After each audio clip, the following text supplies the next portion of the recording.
کہ ختم نبوت زندہ باد، ختم نبوت زندہ باد، ختم نبوت زندہ باد، ختم نبوت زندہ باد۔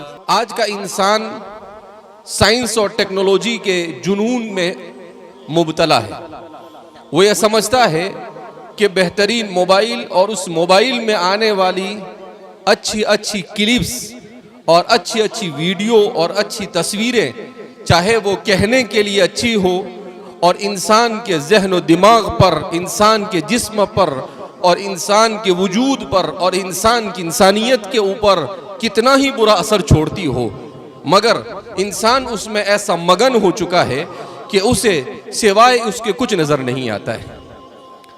یہ ایک درد ہے، جس درد کو وہی محسوس کر سکتا ہے جس کو اللہ رب العزت نے ایمان کی نعمت اپنی تازگی کے ساتھ عطا فرمائی ہو، ورنہ ایسا بے حس انسان کہ شاید انسانی تاریخ میں آج سے ایسے بے حس انسان کبھی آیا نہیں ہوگا کہ بے حیائی کی تمام کے تمام حدود کو پامال کیا جا چکا ہے۔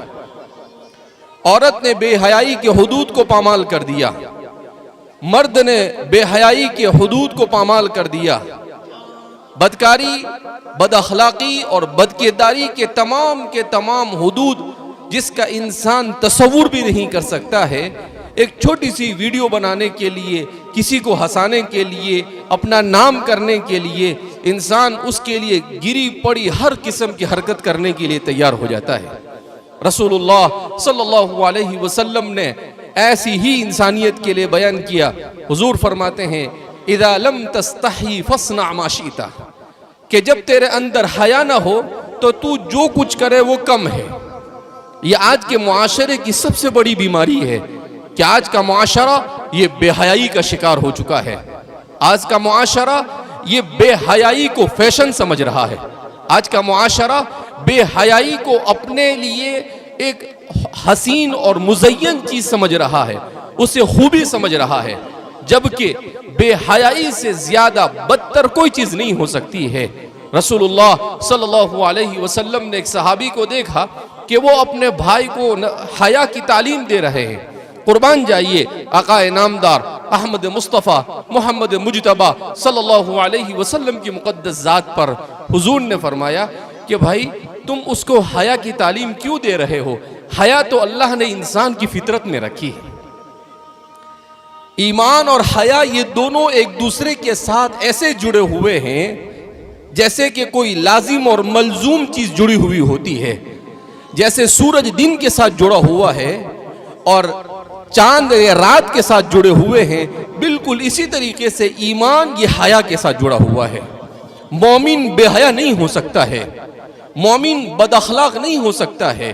اللہ کے رسول صلی اللہ علیہ وسلم جس دین کو لے کر آئے، اس دین نے ایسی تعلیمات سے نوازا، ایسی تعلیمات سے نوازا۔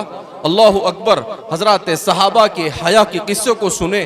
اللہ کے رسول صلی اللہ علیہ وسلم ایک مرتبہ ایک باغ میں تشریف فرما تھے۔ آپ صلی اللہ علیہ وسلم وہیں پر تشریف فرماتے، حضرت ابوبکر آئے، حضرت عمر آئے۔ جب آپ کو بتایا گیا کہ حضرت عثمان تشریف لا رہے ہیں تو رسول اللہ صلی اللہ علیہ وسلم فوراً اپنے کپڑوں کو درست کرنے لگے اور اپنے پاؤں کا کچھ حصہ جو نظر آ رہا تھا اسے ڈھانپنے لگے۔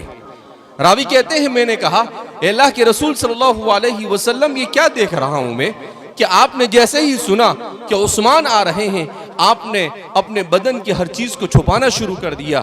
اللہ کے رسول صلی اللہ علیہ وسلم نے کہا عثمان میں اتنی حیا ہے کہ فرشتے بھی ان کی حیا کے اوپر رشک کرتے ہیں۔ اللہ اکبر، قربان جائیے۔ اسی لیے حضور نے فرمایا، اور جمعہ کے دن خطبے میں ہم سنتے ہیں وَأَصْدَقُهُمْ حَيَاءً عثمان۔ یہ جملہ چھوٹا سا کہنے کے لیے جملہ ہے، مگر یہ جملہ ہر جمعہ کو ہمارے کان پر پڑتا ہے اور ہمیں حیا کا درس دیتا ہے کہ تمہارے اندر اگر حیا ہو تو عثمان جیسی، اگر تمہارے اندر ایمان ہو تو ابوبکر جیسا، اگر تمہارے اندر ایمان امر بالمعروف اور نہی عن المنکر کا جذبہ تو حضرت عمر فاروق جیسا، اور تمہارے اندر عدل اور انصاف ہو تو حضرت علی کے جیسا۔ ثانی انٹرنیشنل حج عمرہ ٹورز اینڈ ٹریولز۔ حج عمرہ جانے کے خواہش مند حضرات اسکرین پر دیے گئے نمبرز پر کال کریں۔